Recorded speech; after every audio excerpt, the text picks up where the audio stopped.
Mini episode 1119 of the FDH Lounge is brought to you by Sportsology, delivering unconventional columns and webcasts about sports, TV, music, movies, and more. Follow them on the web at sportsology.com. The FDH Lounge. You want to schedule your life around it.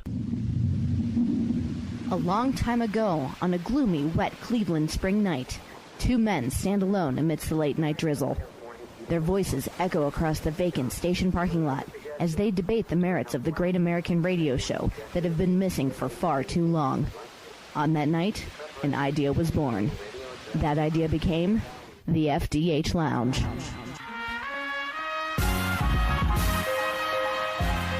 Welcome to the FDH Lounge. Hello, everyone. Welcome to FDH Lounge mini episode number 1119. This is FDH Managing Partner Rick Morris here with one of my favorite FDH Lounge dignitaries. He comes in to talk about a number of subjects, but basketball is always among them. We've got our 2019 NBA Finals preview. My good friend Ben Chu, longtime basketball correspondent here with the show, and we're going to be breaking down what is a finals matchup that is a little bit different than the last couple of years. Golden State is still there. It is Toronto on the other side, and Toronto actually has home court. So does that matter at all? What are the different factors in this series we need to be talking about? All that and much, much more with my good friend Ben Chu. Ben, welcome back on, my friend. Hi, thanks, Rick. It's great to be back on again. Great to have you here, as per always, my man. I want to start the same way that I started the 2019 Stanley Cup Final preview, which is just to go through our ultimate quantitative baseline comparison between these two teams, looking at regular season numbers. We had put up on the main page at fantasydrafthelp.com a link to a breakdown going into the playoffs. It was all the teams in the league. So actually I'm isolating this to Golden State and Toronto as to how they came out in a number of different statistical categories coming into the finals here. Golden State ranked first in our breakdown among all the teams. Toronto ranked third. That's actually also where they came out in our final power rankings, first and third. On both of those, Milwaukee was second. So in terms of looking at this, getting into it a little bit further, there's a breakdown we did that is half schedule in terms of power rankings and competitiveness and impressiveness against the schedule you played. For Golden State, who's in a little bit of a weaker division, they placed fifth on this. Toronto placed third in the league. For offensive rating, Golden State was first, Toronto was fifth. Defensive rating, Golden State was 11th, a little shakier than they've been in some past seasons. Toronto was fifth in EFG. Golden State first, Toronto third. TS percentage, Golden State first, Toronto fourth. Assist to turnover ratio, Golden State first, Toronto 13th. Well, I'm sure we'll be talking about that a little bit here and whether that might matter. 3-point percentage. Golden State, you always think that they're first in the league, but a lot of times they aren't. This time they're third, and Toronto is sixth. And then we have a modified win shares formula that we did here because to be first in all of these categories as Golden State was, you have to have the lowest number. They placed out 14th total, and Toronto's number was 26th. So the win shares is actually a negative number, and this is just an eyeball kind of thing on my part. If you subtracted off the best player on each team, I just kind of eyeballed it, that in Golden State's place, that would be a subtraction of 10 wins. In Toronto's place, that would be a subtraction of 16 wins. So as I said, the total formulation, Golden State coming out with 14 points in all of these categories here, which is really impressive, obviously. Toronto at 26th, third overall. As you look at all of these ones here, Ben, whether it be Toronto being relatively mediocre in assist-to-turnover ratio, Golden State a little softer than we've generally expected in terms of defensive rating. Aside from that, they are all top six in every other category that we went through and top five in most cases. So is there anything in particular that jumps out at you? I mean, nothing really off the top, Rick. It's been a very interesting NBA season, to say the least. And just overall, with the Raptors and Warriors matchup during the regular season, the two seemed very evenly matched. Toronto took a 2-0 lead overall with both of those games. Durant did not play one of them for Golden State, but nothing at this point jumps out based off of any of the analytics or any of the data. I don't blame you, because the way it comes down, you look at it like, memo, this just in, these two teams are very good. And then, again, there's not a lot to separate them, like I said, aside from a couple of the ones here. The note that I wanted to get to, I'm always looking for any type of connection between the cities sports-wise in any of the major sports.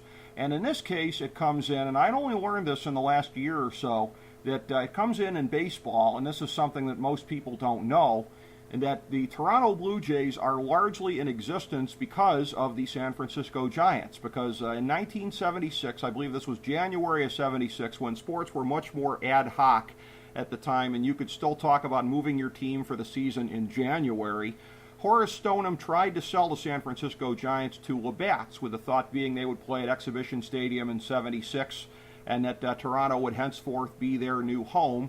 That fell through, but in the course of that, it got arranged for the Blue Jays to come into being as an expansion team in 77, and oh, by the way, the Seattle Mariners as well. So is that anything that you had ever heard, Ben? Because I believe that's a pretty obscure piece of sports knowledge out there on the landscape. I was pretty shocked to have found out about it. Yeah, I'm pretty sure it's not a commonly known piece of fact, Rick.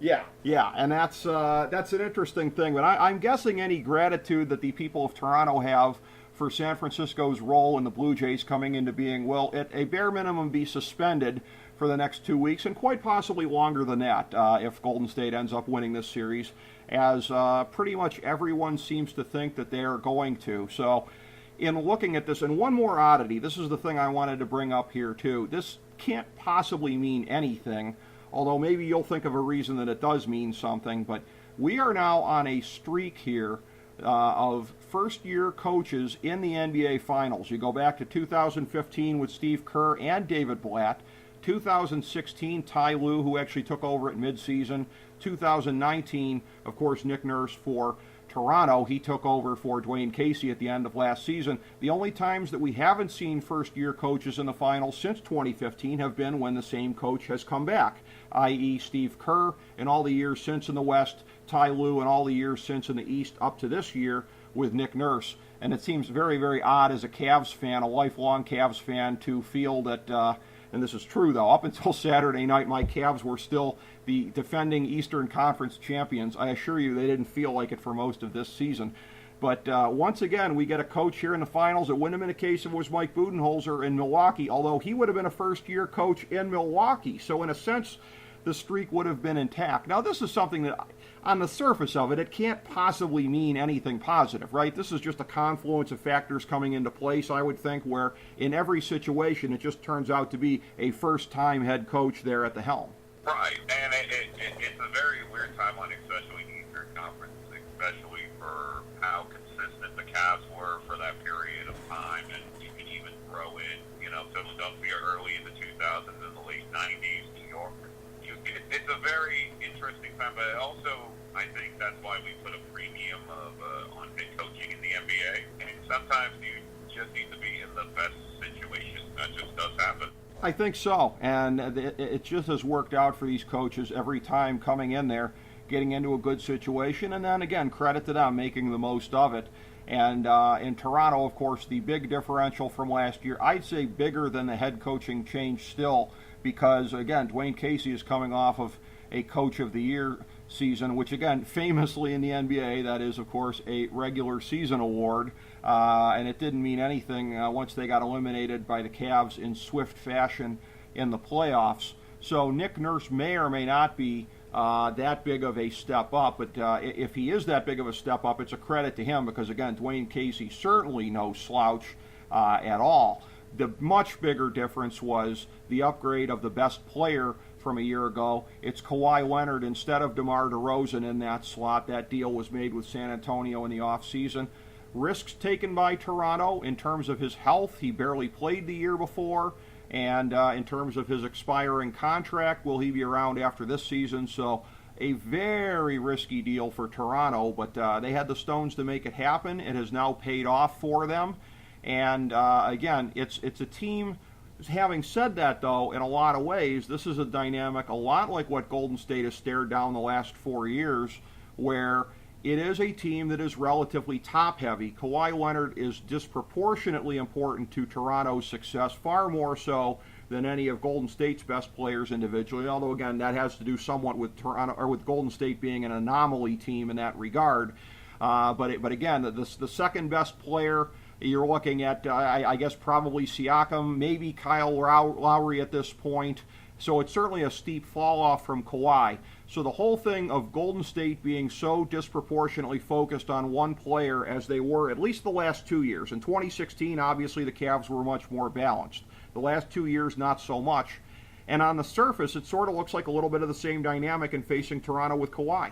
Right, and I think the major thing, too, is that Golden State for the past 5 or 6 years has always had incredible talent, and the league has had to catch up to them in that retrospect. But the major thing right now is with Toronto, just overall with Kawhi and the ability that they do have a deep bench. They have a lot of very good players. So it's going to be a very interesting series just because there is something on their roster in comparison to, let's say, last year's Cavaliers roster, which was good, but it was woefully short of talent finals. Well, it didn't have nearly enough to face Golden State, as was proved to be the case in the end there.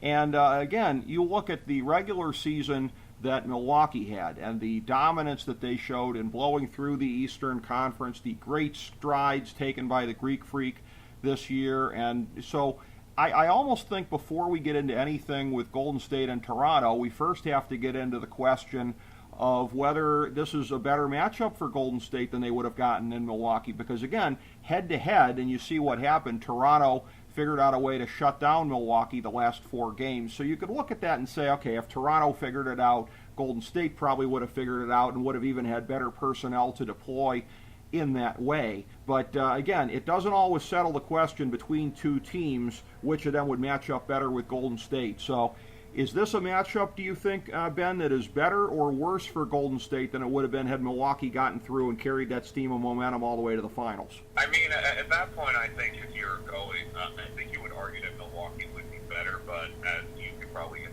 to at this time, the way that they ended that series, Toronto didn't really give you a lot of confidence in the Bucks if they were to face Golden State. It almost felt like they were the hot playoff team that was playing well, had a blip against Boston in Game 1, but then ultimately kind of teetered out at the end of the thing. But I still think Toronto has more depth than Milwaukee at this time, more players that can help in terms of scoring and all, and arguably some better defensive players than Milwaukee currently has on their roster. Yeah, that is definitely true. And so it's a thing where you look at it, and again, Milwaukee, in going through the playoffs, they really, really separated themselves from Boston. They didn't play Philadelphia, but I think it was very clear that they were a big cut above Philadelphia as well in the end there, just because they seemed to be a big cut above everybody not named Toronto. Those two were thought to be neck and neck, but it was thought to be 1 and 1A, with Toronto being the 1A. So the way that it played out, are you getting the sense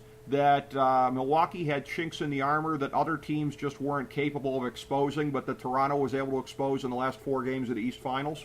I think overall team defensively, the Toronto was able to do a little bit of shutdown towards Giannis there. And the issue, and you can notice this if you watch the tapes in Game 5 and Game 6, Giannis is pretty much incredibly difficult to stop, but his offensive game in the post really lacking at times. So it was very easy for Toronto to double him or put Kawhi on him or shadow him with guys like Gasol or throwing guys like Danny Green at him for a spurt of minutes. But it still feels to me that the reason why Milwaukee kind of lost that series is that pieces around side of Giannis were not that effective in those Game 5 and Game 6. Remember, both of these games were relatively close, so it wasn't an absolute blowout that Toronto won the series. Right. But if you have to look just at the raw data, look at numbers, you can tell Milwaukee had a huge drop-off in those 2 games offensively. I mean, if we go back to Game 5 specifically, where the stat that I jumped out at me was that Toronto, I believe, shot 37% from the field overall, the lowest field goal percentage for a playoff winner in a game since, I think, the early 1960s. So Milwaukee, instead of getting stronger late in that series, they kind of ran out of gas. That's a very good point. Like you said, they weren't able to take advantage of what was ailing Toronto at the same point in time. And you look at this, and you look at Toronto coming into this series, and it's a thing where people are talking about, oh, Fred VanVleet, oh, if he can just keep it up. And I'm sitting here thinking, again, this is me as a Cavs fan having a lot of bad memories of stuff, but 10 years ago, Michael Petrus, who had a career series in the Eastern Conference Finals, and suffice it to say, that didn't carry over against the Lakers. So I'm looking at this. I'm also having flashbacks to last year and some of my rationalizations with you, like, oh, well, yeah, if this can be one of George Hill's, if he can have a couple big games, or optimal Jeff Green. I know that was always a punchline between us. If we just get optimal Jeff Green for a couple games. So, I mean, the notion that Fred VanVleet's staying hot and hitting these shots here at a pace above where he's generally at, that sort of tells you what you're up against, I think, if you're Toronto. Right, and I think at times, too, especially Milwaukee for most of the season was able to spread Giannis out a little bit more, then find ways to get him the ball, get him to his spots. And I think especially in the playoffs, when you face a team multiple times, it's a lot easier game planning than if you're just facing them one night out of the season. Absolutely. And when it comes down to them, in terms of that, the last note that I have about Milwaukee is that Giannis, when the floor would be spread for him, I mean, that's when things would be absolutely optimal. But in terms of the comparisons between him and LeBron, the key one at this point that is lacking in favor of Giannis is when the floor was spread out for LeBron, what made him so lethal was he could always just haul out, jack one up from three-point land and be a credible threat. I mean, never going to be a guy who leads the league in three-point shots, but he got to be certainly well above average at that. So for Giannis, it's a thing where he's not in the desperate need of refining his offensive game the way, say, that a Ben Simmons is. But the gap between him and being the consensus best player in the league all lies in that skill set, I think, in developing that and in becoming somebody who can kill you from every area on the floor the way that LeBron can when he's healthy. Right, and that was the issue with LeBron in his first couple of seasons in Cleveland. He essentially learned how to get that three-point shot or that post game to work for him in the long run. And I think, again, this isn't super shocking to me because we have to remember Giannis is still a very young player. And Milwaukee has taken a huge step up out in year one. Yep. It wasn't that Milwaukee couldn't make the finals. It was just more progressions of this nature tend to be quick, but also if you run into a team that has been a little bit playoff tested, does have a significantly superior talent like Kawhi, it definitely makes a big difference overall. Absolutely. Kawhi, very much so, somebody who is playoff tested. MVP of the finals in 2014 when he was still with San Antonio, so he's got a championship from then, a previous finals appearance in 2013. This is something that you and I had talked about, that it is a extreme rarity in today's NBA, is that Kawhi Leonard came out of college relatively lightly touted, wasn't thought to have a superstar upside, much less megastar. Giannis, sure, there was thought that was his ceiling, but was he going to reach it? I mean, raw guys are a dime a dozen coming out. He just happened to be the one who was able to work hard enough to be able to refine that, get the help that he needed in Milwaukee to develop that even more. But again, neither of these guys came in very highly touted in the league. In a way, not much unlike Curry and Thompson at the very least, the Splash Brothers from Golden State. Neither of them was thought to be superstars coming in. I mean, Curry was at least a top 10 guy in the draft and in the later part of the top 10, but as we've seen, that doesn't necessarily mean that anybody thinks that you're going to be a megastar or anything. Durant is really the one guy in this series who came in who was expected to be what he has become. But it would have been that way either way if it was Toronto or Milwaukee in that sense. That Kawhi has just, again, there are things that were brought out of himself in the pros that were never even forecast by most people when he was coming into the NBA in 2011. Right, and I think the major thing with him is that he had all the measurables, he had all the talent. This wasn't like he was, to use the Giannis comparison, we all knew Giannis was going to be good, but we never really got a full eye test. Like, we still remember, like, at San Diego State, he played well.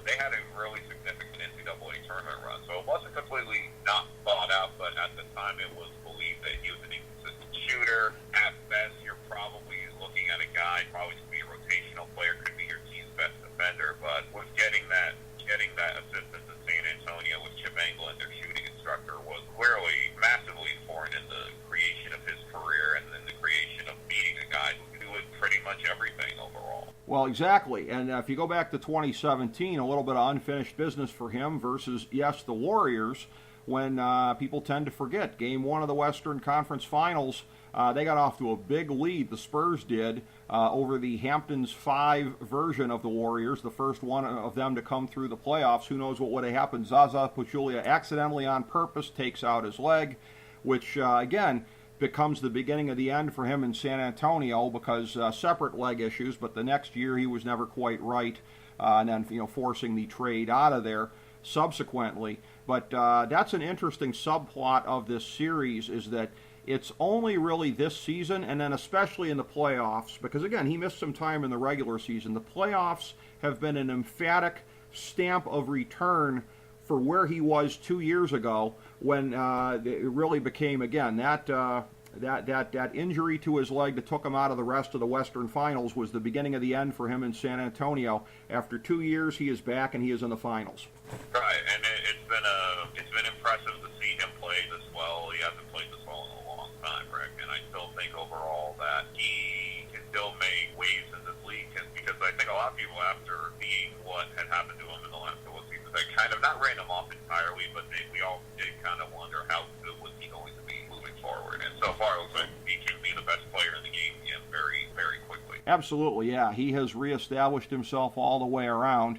So in terms of the nuts and bolts for each team, it probably doesn't get any more to the point than the question I'm going to ask you about either team. I'm going to start with Toronto looking at Golden State. So these are both teams that, again, we know about everything that they can do offensively. Defensively, again, very much strong. For what it's worth, again, Golden State with a defensive rating only 11th in the regular season, but again, that had to do partially with time off, with having to change things a little bit to accommodate Cousins when he was able to come in and play. So the regular season a little more experimental than the last couple of ones for Golden State. It might have accounted for that. By the way, Cousins, ironically, thought that perhaps be ready to come back in this series before Durant. So that's a thing that makes them a little bit more unscoutable, is trying to figure out what version of Golden State you're going to get. But from Toronto's point of view, one of the things that I had read was an indication that when Toronto is able to play with a bigger lineup on the floor, i.e. when Golden State doesn't force them to go small,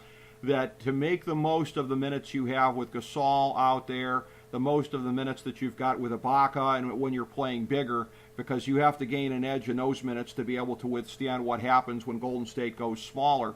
But in terms of big picture, defending Golden State, if you're Toronto, if you're Nick Nurse, what are the principles you're looking at? I mean, I think it's very simple. As that it's going to be a very tough task this time around, but considering Nick Nurse has had a pretty lengthy coaching career in the G League and then overseas the British Basketball League, he definitely has the tools to maybe figure this out. So, I mean, the three keys, I think, automatically right off the bat is, one, we have to keep Curry in check. One of the issues, and we've discussed this in previous editions, is that if you can force Curry to not play his best team, Golden State is beat. It's not too. If you're forcing essentially Draymond Green and Klay Thompson to beat you, you'll be okay. You're going to have an opportunity to win some games that way.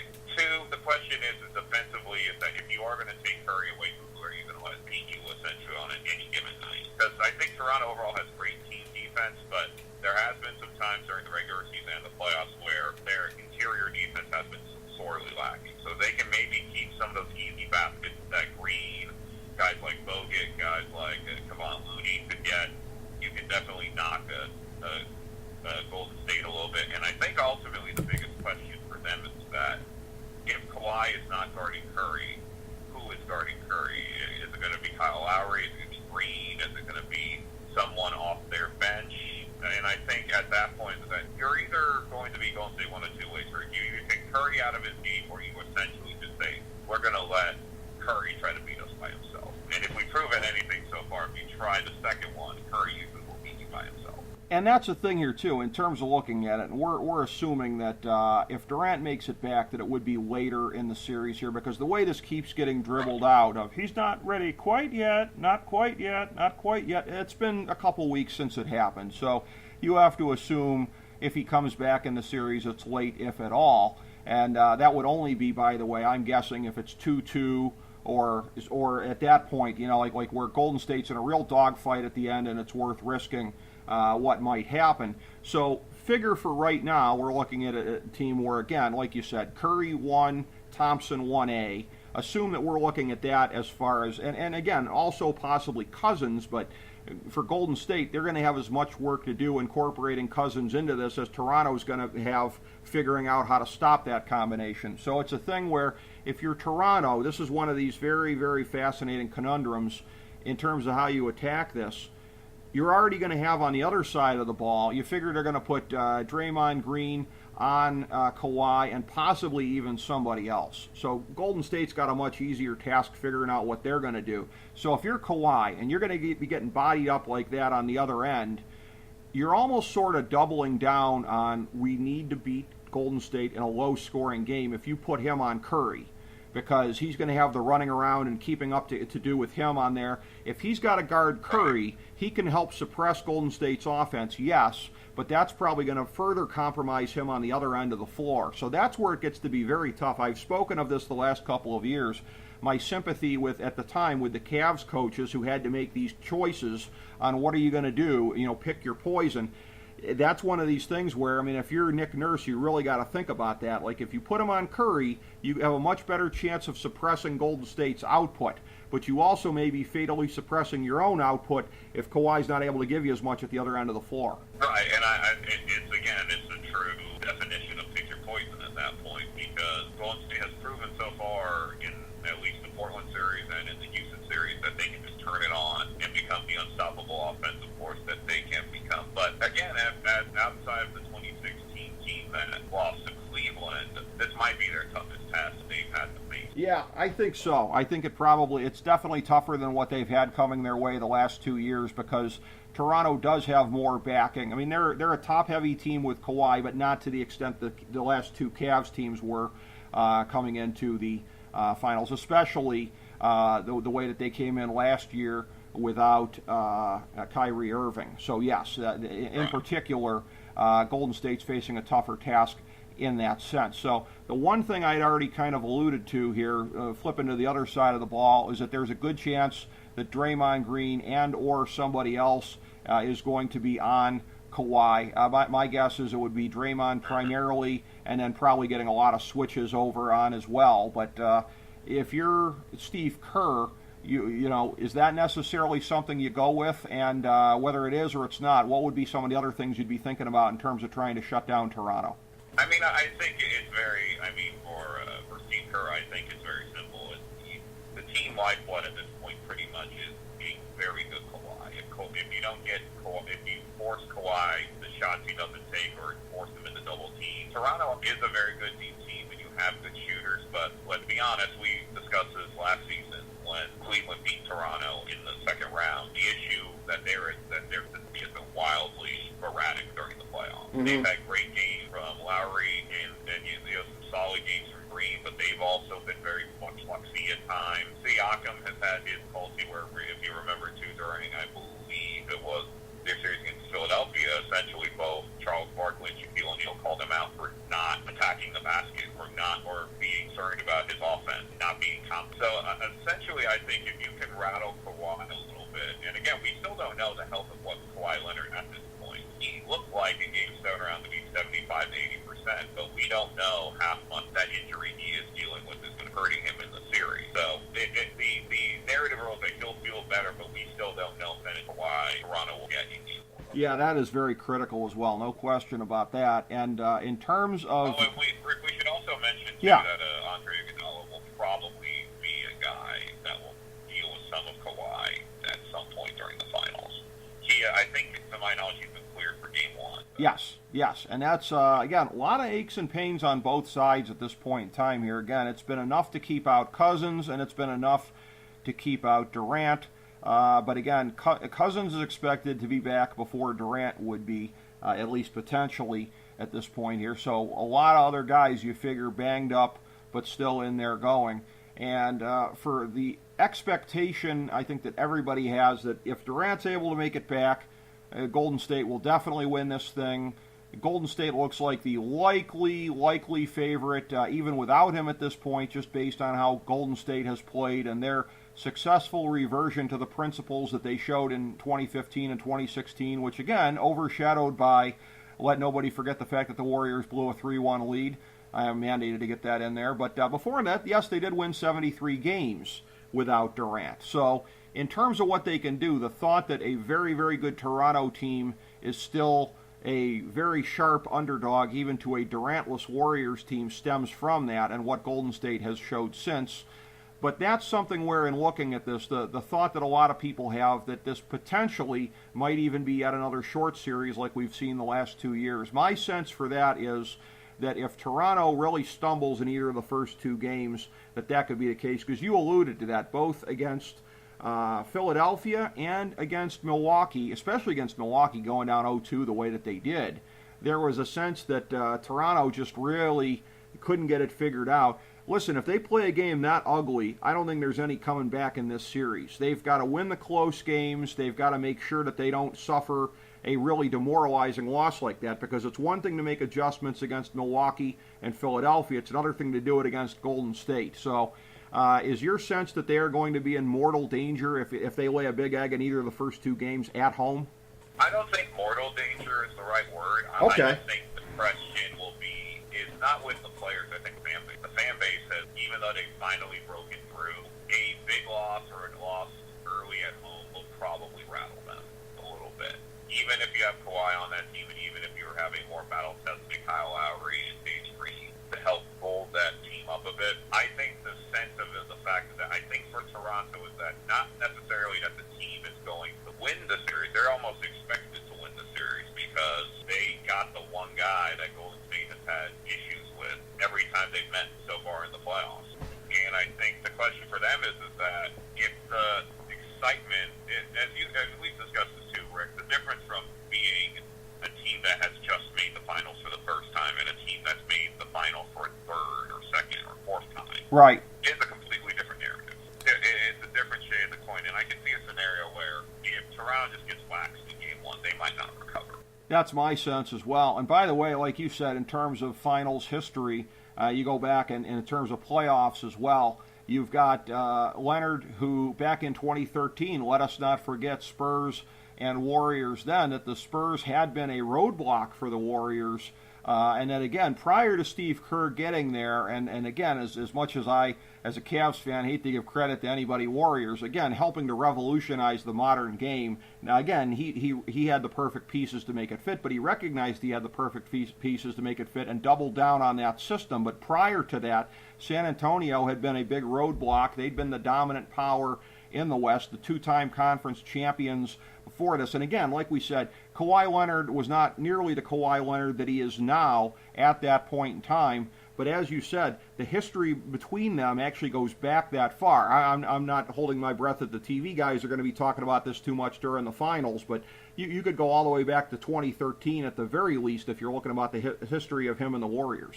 Right, and it's going to be the overarching narrative that most people, I think, would peddle. It's Kawhi versus Golden State, but it's also the reverse is that the Warriors, even though they have defeated Kawhi before, he's one of those guys that you can just picture and see that they give them problems. I mean, you can just look at the games they played in the regular season, and now I'm not the biggest fan of counting those against for or against a team in the finals. It does make some sort of a difference in the psyche of a team that we can beat you. It's been proven, and we've done it already.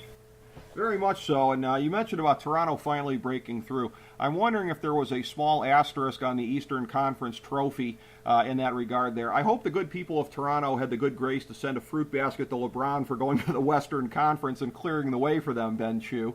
But yes, in that sense, they did break through in terms of what was left after LeBron departed.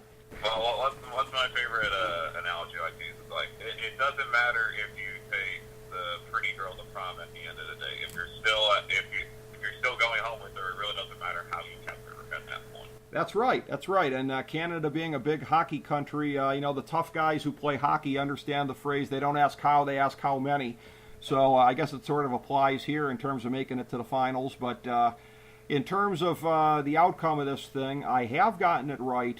I can't remember. I think I was wrong in 2014 because I believe that I had picked Miami to win it. I think I picked them the year before. I've been on quite a run. I've gotten it right the last 4 years. Against what I hoped, I picked Golden State in 2015, 2017, 2018.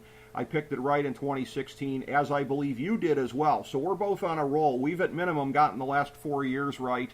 It hasn't always been the hardest thing to do in that regard, although we deserve a lot of credit for 2016 because there was a lot of people lined up to say that the 73-9 Warriors were going to finish the job. and you and I had a sense that that just wasn't the case. And looking at this here, again, the split between head and heart is as strong for me as ever, because pretty much give me whoever's playing Golden State, and I'll want to be on them as I am for Toronto. I will be an honorary Canadian for the remainder of the playoffs here, but in my head, I'm just seeing too many things against them. I'm going to say Warriors in 5, and partially because, again, these things become a narrative. For as much as the media wants to see Curry break through and get a Finals MVP, narratives play as big a part in this as anything. And again, if they win it in 5, I think he'll obviously be a huge part of it. I'll say Warriors in 5, Curry is MVP. What are your thoughts?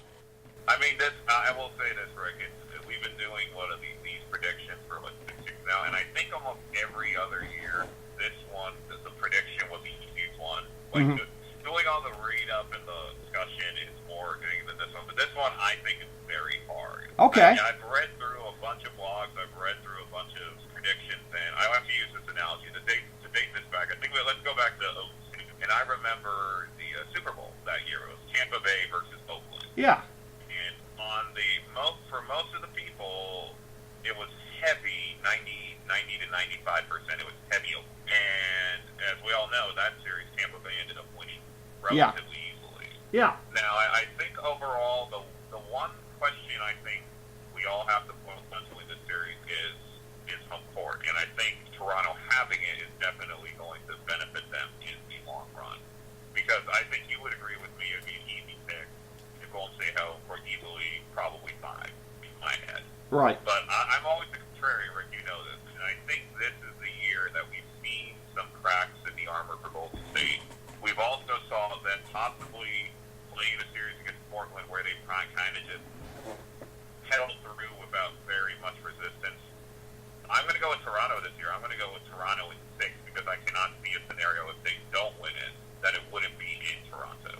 Yeah, well, and that's what's funny, too, is that I sort of reverse-engineered my pick in 2016, where I thought it would be the Cavs, but I picked them in 6. I'm like, if it goes 7, they're screwed. They're not going to win it in Golden State. I'm picking them in 6. So it's funny to see 3 years later you're using the same methodology on this. There would not be, I think, probably any suspense in that narrative on who the MVP is, right? There's no way it's Fred VanVleet, Marc Gasol, or anybody other than Kawhi under your scenario, yes? I'm not fully sold on that. I could see a scenario if Lowry possibly gets it for like one big game or something that turns the tide, or if Kawhi gets injured or something like that. And this one, it's Kawhi and Kyle Lowry. That's it for Finals MVP. There's no other option. Oh, yeah. Unless like Pascal Siakam takes over, gets like the body of the mind and soul of Wilt Chamberlain. I think it's pretty much a done deal that Kawhi would probably get it, or Lowry if Lowry has a couple of big performances and Kawhi isn't 100% in the series. You know, the Siakam thing here, just from a basketball nerd point of view, I'm intrigued by what you just said, because you look at this, and again, there aren't too many times in NBA history where there would be a precedent for such a thing. But he's had a breakout year. People are talking about him as being possibly on the next wave of stars in the league. If he wins, wouldn't that be awfully similar to what Kawhi did in 2014 with the Spurs, where he was able to use that as a jumping-off point? Remember, too, Rick, and speaking of that, I remember in 2015, before Ray Allen shot, Danny Green was probably going to be the MVP of that series.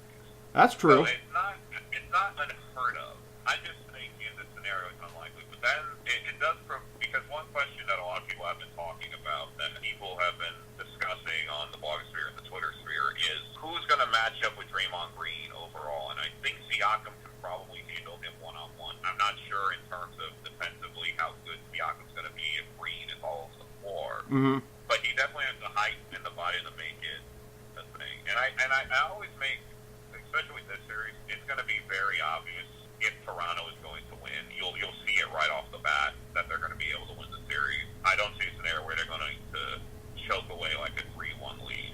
But I think mostly we know what we expect from Kawhi and Lowry. It's going to come down to 3 guys essentially for Toronto.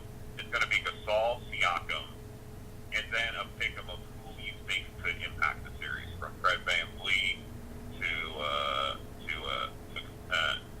excuse me, my brain just froze when I said Fred VanVleet. The brain was like, oh, that's it. I mean, Your brain couldn't believe you said that. Yeah, but I mean, no, I hear you.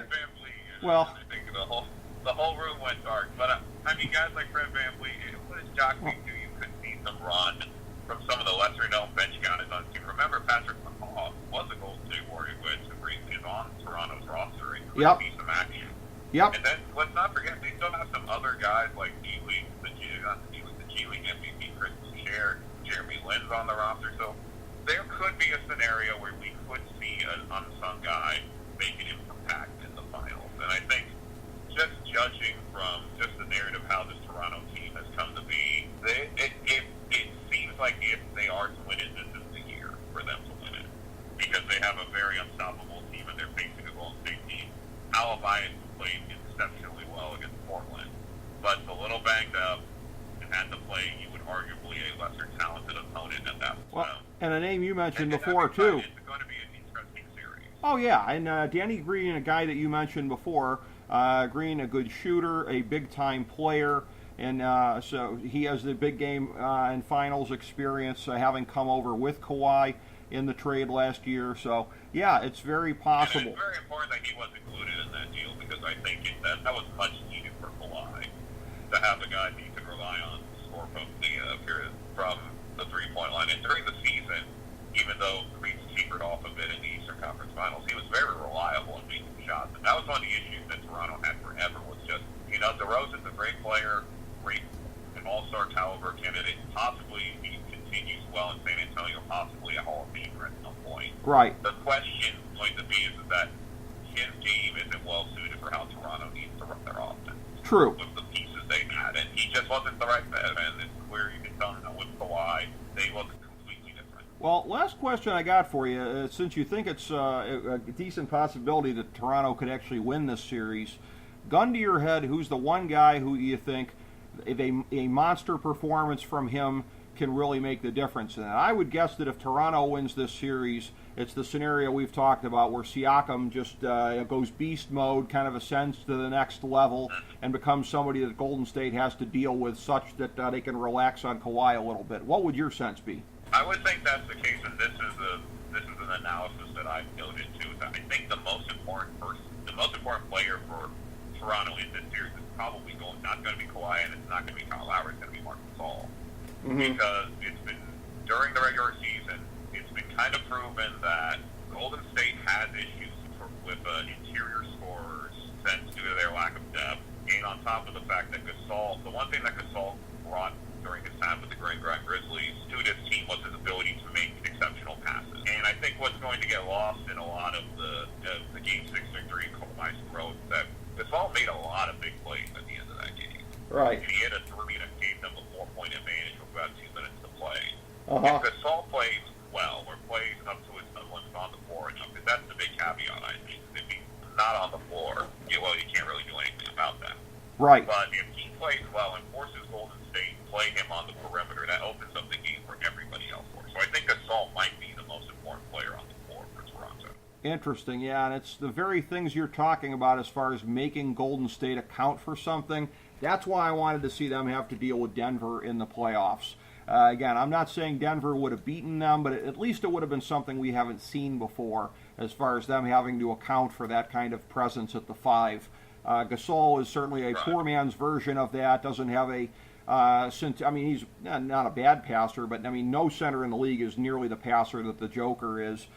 So yeah, that was something we didn't get to see there, but yes, we'll see if that trade deadline acquisition can pay off for Toronto, and if it can do so in a way that brings a championship there, the first one for the city of Toronto in any of the Big Four sports since 1993, Joe Carter. It's not been won since that point in time. Now, granted, it's just the Blue Jays, the Raptors, and the Leafs who have only become relevant in the last 20 minutes or so, I should say. But so they haven't had much to be able to pick from as far as viable opportunities. But the Raptors knocking on the door. We'll see if they can get it done here this time around. And as per always, a real pleasure breaking it down with you, Ben Chu. Nobody does it better. Thankful to get you back in to break down the 2019 NBA Finals. Thanks, Rick. I appreciate it. Thank you, Ben. Thank you, everybody, for checking out FDH Lounge mini episode number 1119. As we bring the show to a close, we would like to extend our deepest gratitude to NBC, CBS, ABC, Fox, all Clear Channel affiliates, TNT, TBS, USA, UPN, Deadspin.com, YouTube.com, YTMND.com, MySpace.com, various blogs, Fox News, CNN, CNBC, MSNBC, IamBoard.com, Billboard.com, Google.com, ESPN, ESPN2, ESPN News, ESPN Classic, NBA TV, NFL Network, Sports Time Ohio, Athlon Magazine, Comedy Central, Cartoon Network, The Boomerang Channel, QVC, BET, The Spice Channel, Steno Notebooks, Manwich, Papermate Office Supplies, waitresses, strippers, bartenders, garbage men, janitors, microwave popcorn, the writers of The Office, Scrubs, Entourage, My Name is Earl, Oz, Metalocalypse and the Boondocks, Aquafina, and the Periodic Table of Elements.